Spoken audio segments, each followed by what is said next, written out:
Hello everybody, welcome to another daily dose of gaming news and all that good stuff. And as always, I also publish on Rumble, which is on par with everything I do on YouTube. A little bit slow on the loading, except with XCOM at the moment. Again, I'm just re-uploading everything whenever I can there until it catches up there with the last episode of the first season. Today I'm going to start a new series, Mutant Year Zero Road to Eden. I did manage to get around, and I mentioned there on the first video, because it is on sale. I will get back later to this. I just went and bought the base game and the DLC.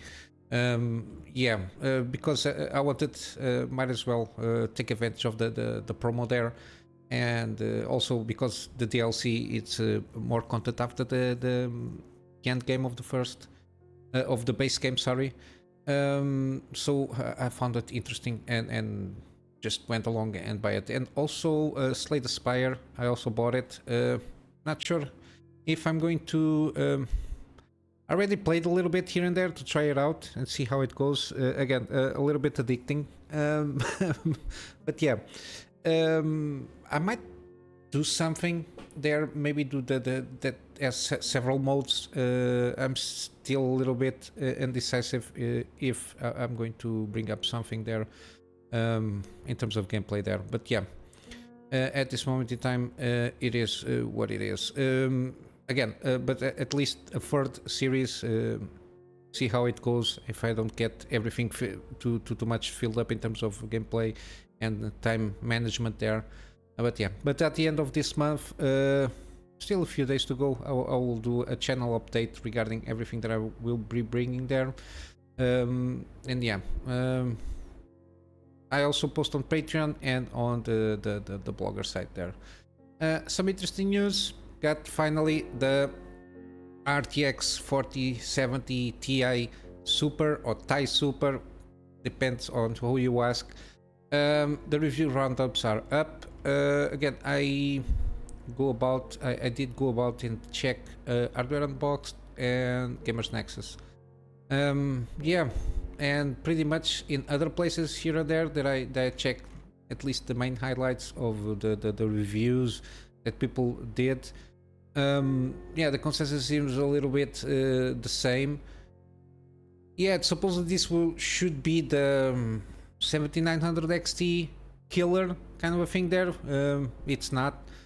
In overall scheme of things, especially in rasterizing, it performs almost 10% below that. It depends then on the game situations. It can catch up. And even in ray tracing, doesn't seems to appear that goes too much here. There are some situations there that it still loses to the 7900 XT in ray trace performance.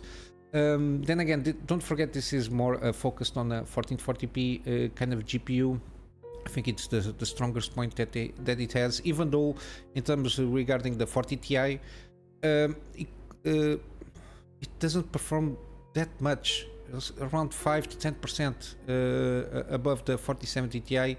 It can increase a little bit on the 4K gameplay, mainly because of the VRAM stuff there. But yeah, it's a little bit disappointing, especially at this price point, $800. You got the 7900 XT hovering about in kind of semi-officially around $750.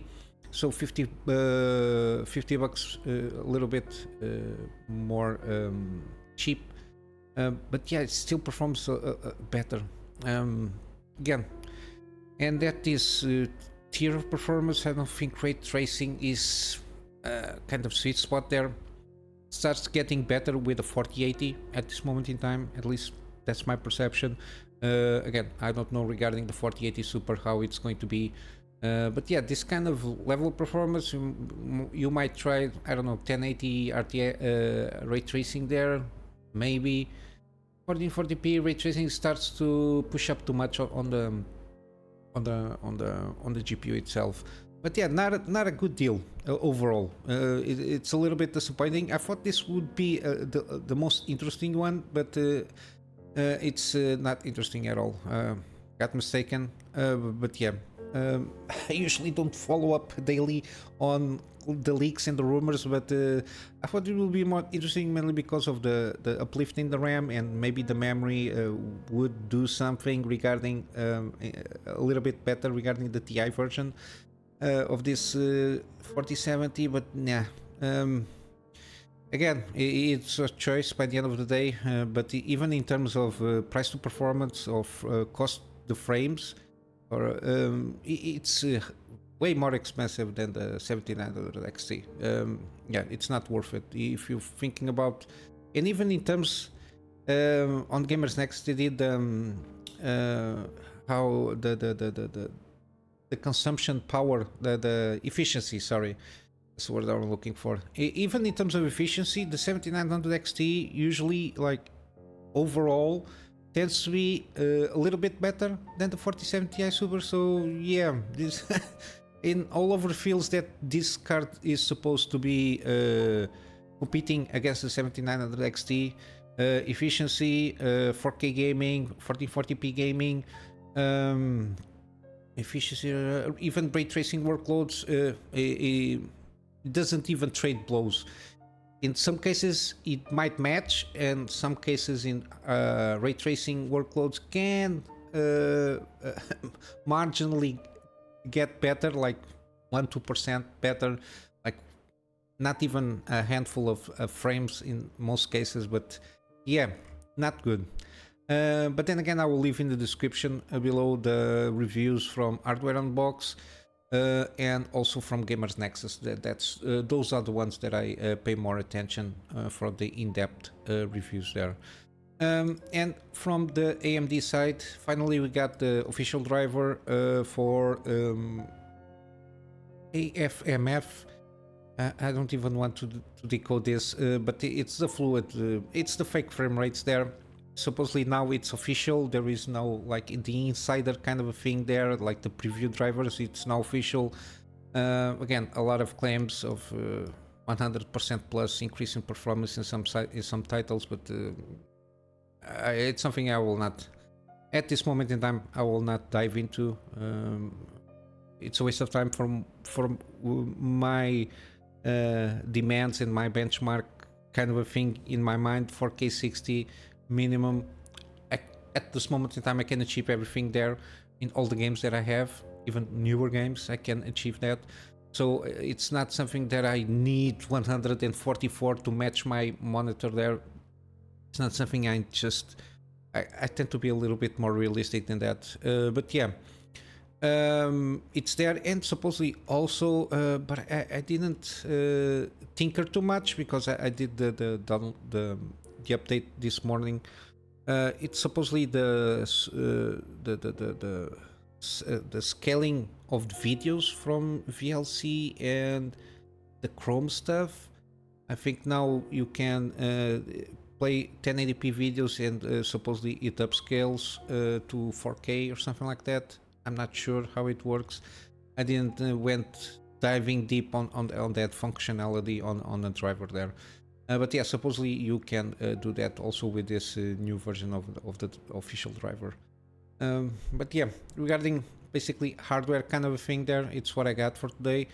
In terms of games per se, we got some rumblings regarding Death Stranding 2. I've been playing Death Stranding 1 here and there. Again, I might try to get along and see about doing a live stream. So it's like a fine-tuning of all my system, see how it goes before I eventually get around and doing Elden Ring, which is my main thing there that I want to do in the live stream part of the channel. But yeah, it seems pretty good.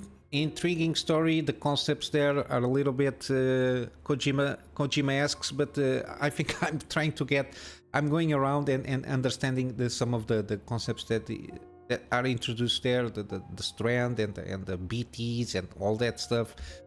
But yeah, we might get something in the next couple of weeks regarding some more detailed news. Supposedly the full name will be Death Stranding 2 on the beach. Of course, there is the beach concept on the game, on the lore itself, which is very weird but very interesting. And it might be part of the first state of play presentation from Sony's part. But yeah, we'll see how it goes. Possibly the rumblings is the game should come out next year, but yeah, no promises made there. But yeah, I'll pay attention to the next couple of weeks to see what it goes. And I think the first game also now is playable on iPhone stuff, whatever it is, iPhone 15 or that thing they are trying to do there on Apple for gaming. But yeah, it's not for me. We got also some more extended gameplay from Avowed with some more details. It's like a post kind of a thing, showcase. They did some more detailed stuff with some the directors. I think one of is the gameplay stuff and the game director also. To go over all the concepts and they got a little bit more footage there. I didn't watch everything. Again, I will wait for a review from this one. It's a little bit weird for me. This kind of first person kind of. I'm more used to third person, similar like The Witcher and all that stuff. I don't know how if I feel very comfortable with this. But yeah, the art style seems okay. It's going to be pretty much an Obsidian Entertainment game. I don't have any doubts on that. And also the world itself, I don't know the world, so it doesn't have anything there that hypes me up. But yeah, I will wait and see what kind of reviews will come out. But I will follow up. Maybe something sparks my interest there. But yeah, at this moment in time, I just leave you there the link in the article, and of course the video is downstairs here. And lastly, we got Pacific Drive. This is this is a game I'm very interested in. There is a little bit of a gameplay summary. I think it's the game director and the studio director, something like that. I'm not sure. They are like two main big bosses there doing the game or taking over the game development. And yeah, it seems very with a lot of in-depth mechanics there regarding the zone, a lot of randomness. I think mainly because it's going to be kind of a roguelike, so you will have a lot of those elements there. But yeah, very interesting how you can handle the car, the permanent upgrades that you can do there, how resource gathering works to a certain extent, the repair stuff. It's very also in line of when you go inside the car, you have to open the door, you have to close the door, you have to turn the key on, you have to take the car out of park, you have to put it in drive, go along. Every time you stop the car, you have to put it in park, turn off the car, and still you have to be careful for the car not to be stolen. From what I understood there, so there's going to be other people around. I don't know if it is anything regarding multiplayer content there or component there, but I don't think so. I think it's something because I think it is a single player game, if not mistaken. But yeah, a lot of stuff, a lot of interesting stuff on this video that showed up, even like crafting, the crafting aspect there, and the different ways you can go about it. Even, for example, like diagnostic tools that you can have to see if the car has any kind of issue. It's very interesting. The way they are working on this game. I think it's preparing to be a pretty good game for this year in terms of roguelikes kind of a thing, because you have to do the runs with the car until again you find the final destination of the end game of the game itself. But yeah, pretty interesting. And yeah, in terms of news, this is what I got for today. Not much happening. Again, January, but I got some deals. We got Planet of Lana still on offer, 30% off.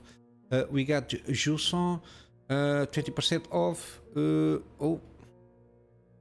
Please enter validate. Yeah, sorry about this. Oh my god, I had to do some clearing browsing because I had been adding some issues regarding GOG, but I think it's an overall thing there. Usually the last few days it's almost impossible. But yeah, we got Hellblade Senua's Sacrifice 90% off. We got also Slay the Spire that I bought. It's 66% off. Again, it's been a trip there. I've been experimenting with this, see how it goes, and after maybe I will do some recordings with from this game. It's very interesting. And lastly, we got Mutant Year Zero Road to Eden, which is the new gameplay series that I will introduce. Already recorded an episode, it will be up later, and I bought basically the deluxe edition, which has the DLC Seed of Evil, which is post-endgame content there. And yeah, the GOG, I cannot access GOG, basically the site, and I think the GOG Galaxy also with some issues. I think it's their part servers, I don't know if somebody's trying to hack or something like that. It's been a little bit kind of weird trying to access that in the last few days there. But yeah, yeah, for today this is what I got. I'm just going to wrap up with a plug on my Patreon. At this moment in time, the Patreon for extra support is mainly for me to be able to have storage, to have backups of the things that I do for my private clients, and some extra space for the videos that I do on the channel itself. And with all that said, guys, I hope you have a wonderful day, and I will see you in the next one. Until then, Kunamy Master out.